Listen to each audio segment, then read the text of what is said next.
रविवार की व्रत कथा। विधि। यह व्रत सभी मनोकामनाओं को पूर्ण करने वाला है। मान सम्मान में वृद्धि तथा शत्रुओं से रक्षा करने वाला है।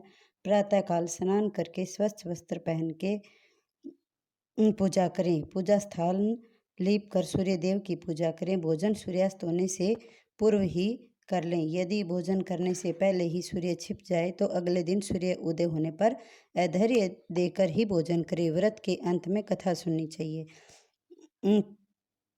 किसी नगर के में एक बुढ़िया रहती थी। वह प्रत्येक रविवार को सवेरे ही गोबर से घर लीपकर स्नान आदि कर भगवान की पूजा किया करती थी। फिर भोजन तैयार कर भगवान को भोग लगाकर स्वयं भोजन करती थी। श्री हरि की कृपा से उसका घर सभी प्रकार के सुख एवं धन संपत्ति से युक्त था। उसे किसी प्रकार का कष्ट दुख नहीं था। इस तरह सब तरह से घर में आनंद था। बुढ़िया की एक पड़ोसन थी जिसके गाय का गोबर वह लीपने हेतु लिया करती थी। वह विचार करने लगी कि यह वृद्धा हमेशा ही मेरी गाय का गोबर ले जाती है। शायद इसी कारण इसके घर में संपन्नता है। ऐसा सोचकर वह ईर्ष्यावश अगले दिन से अपनी गाय को घर के भीतर बांधने लगी। वह रविवार का दिन था। बुढ़िया को गाय का गोबर नहीं मिला, जिस कारण वह घर नहीं लीप सकी। उस दिन न तो उसने भोजन बनाया, न ही भगवान का भोग लगाया और न ही उसने भोजन किया। इस प्रकार उसने निराहार व्रत किया। रात्रि हो गई, वह भूखी ही सो गई। रात्रि में भगवान ने उसे स्वप्न में दर्शन दिए और भोजन बनाने तथा भोग न लगाने का कारण पूछा। वृद्धा ने कहा, मुझे गोबर नहीं मिला, इस कारण मैं आपका भोग न लगा सकी। तब भगवान बोले, हे माता, हम तुमको एक ऐसी गाय देते हैं जो सभी इच्छाएं पूर्ण करती हैं।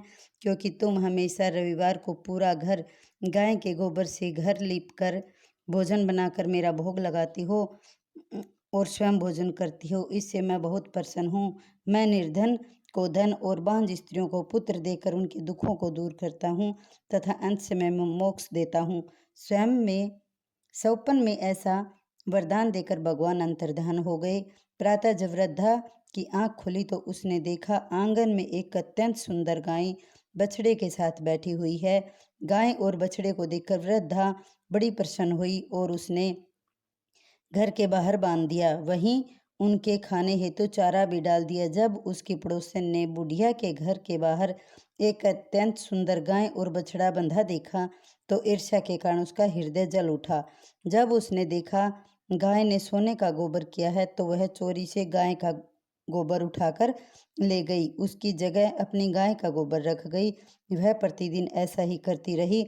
सीधी सादी बुढ़िया को उसकी चालाकी का पता नहीं चला। सर्वव्यापी ईश्वर ने सोचा कि चालाक पड़ोसन के कर्म से बुढ़िया ठगी जा रही है। इस एक दिन संध्या के समय भगवान ने अपनी माया से आंधी चला दी। बुढ़िया ने आंधी के भय से अपनी गाय को भीतर बांध लिया। प्रातःकाल जब बुढ़िया ने देखा तो उसके आश्चर्य की सीमा न रही, क्योंकि गाय ने सोने का गोबर दिया है। अब वह प्रतिदिन गाय को घर के भीतर बांधने लगी। पड़ोसन ने देखा कि बुढ़िया गाय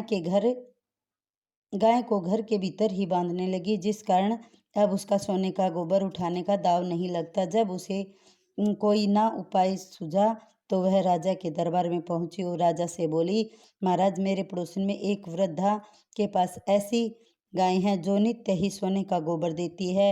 आप उस सोने को प्राप्त कर प्रजा का पालन करें। वृद्धा प्रातः भगवान का भोजन बनाकर भोग लगाने जा रही थी कि राजा के कर्मचारी गाय खोलकर ले गई। वृद्धा बहुत रोई चिल्लाई, किंतु राजा के कर्मचारियों के सामने उसकी एक ना चल सकी। वह वृद्धा उस दिन गाय के वियोग में भोजन न कर सकी और रात भर रो रो कर ईश्वर से गाय को पुनः प्राप्त करने हेतु प्रार्थना करने लगी। दूसरी ओर राजा गाय को देखकर अत्यंत प्रसन्न हुआ, लेकिन अगले दिन सुबह जैसे ही वह उठा, सारा महल गोबर से भरा दिखाई देने लगा। राजा यह देखकर घबरा गया। भगवान ने रात्रि में राजा को स्वप्न में कहा, हे राजा, गाय वृद्धा को लौटाने में ही तेरा भला है। उसे रविवार के व्रत से प्रसन्न होकर मैंने यह गाय दी थी। प्रातः होते ही राजा ने को महल में बुलाकर बहुत से धन धान के साथ सम्मान के सहित गाय और बछड़ा उसे लौटा दिए और क्षमा मांगी। इसके पश्चात राजा ने उसके पड़ोसन को बुलाकर उचित दंड दिया। इतना करने के बाद राजा के महल से गंदगी दूर हो गई। उसी दिन से राजा ने नगरवासियों को आदेश दिया कि राज्य की समृद्धि तथा अपनी समस्त मनोकामनाओं की पूर्ति के लिए रविवार का व्रत करें। व्रत करने से नगर के लोग सुखी जीवन व्यतीत करने लगे। इसके बाद कोई बीमारी तथा प्रकृति का प्रकोप उस नगर पर नहीं हुआ। सारी प्रजा सुख से रहने लगी। भगवान सूर्यदेव की जय। रविवार की आरती। कहूँ लगी आरती दास करेंगे, सकल जग जाकी जोत विराजे, अमित कोटि जाके बाजा बाजे, कहाँ भयो जनकार करे हो राम। सात समुंदर जाके चरणनि बसे, कहाँ भयो जल कुंभ भरे हो राम। चार वेद जाके मुख की शोभा, कहाँ भयो ब्रह्मा देव पड़े हो राम। कोटि भानु जाके नख की शोभा, कहाँ भयो मंदिर दीप धरे हो राम। शिव सनकादिक आदि ब्रह्मादिक, नारद मुनि को ध्यान धरे हो राम। भार 18 रोमावली जाके, कहाँ भयो सिर पुष्प धरे हो राम। हेम मदार जाके पवन झकोरे, कहाँ भयो सिर चवर ढुरे हो राम। 56 भोग जाके नित प्रति लागे, कहाँ भयो नवेद धरे हो राम। 184 वंद छुड़ाए, केवल हरियस नाम हरे गाए हो राम।